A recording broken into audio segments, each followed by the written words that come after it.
Pööningul lõhnas tolmu, meevaha ning värskete kase- ja nõgeselehtede järele, mis me emaga ajalehtede peale olime kuivama laotanud.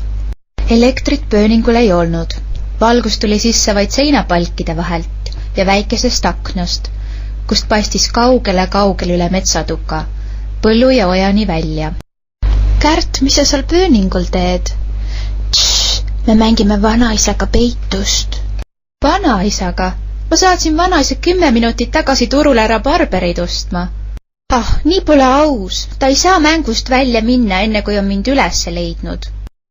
Ma ütlen talle selle edasi, kui ta tagasi tuleb, lausus ema naeratades. Ma jään nii kauaks siia. Olin päris solvunud kohe.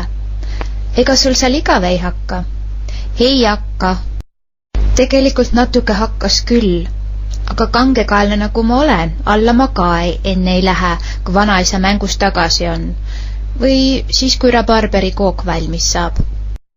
Enamus mööblit ja mänguasju oli suveks pööningult aiamajja viidud. Alles olid vaid vana kirjutuslaud, kullunud välivoodi, hulgaliselt vanu ajalehti ja mõned raamatud. Viimaseid ma hakkasingi igavusse peletamiseks sirvima. Natuke aega hiljem. Ei tea, kuhu Kärt nii kauaks jääb. Koogilõhn oleks pidanud ta juba ammu tuppa meelitama. Kas teil jäi mingi mäng pooleli?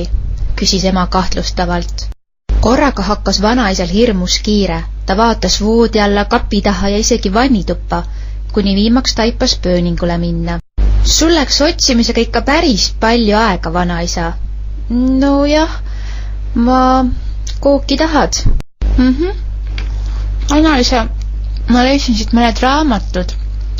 Mis keeles need on kirjutatud? Siin on vist midagi ahvidest. Vaatame siis. See on ju minu vana kodule õpik, Kärt. See on eesti keeles.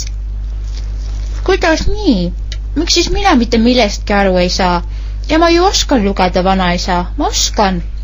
Muidugi oskad. Lihtsalt tol ajal, kui mina olin koolipoiss, siis trükiti raamatud ja ajalehed pisut teistsuguste tähtedega kui praegu. Seda nimetakse kooti kirjalaadiks. Vaata, see siin on näiteks S-täht. See on E-täht. Mis see kõverik täht on? See on K-täht. Kas sul on veel kooki? Köögis on.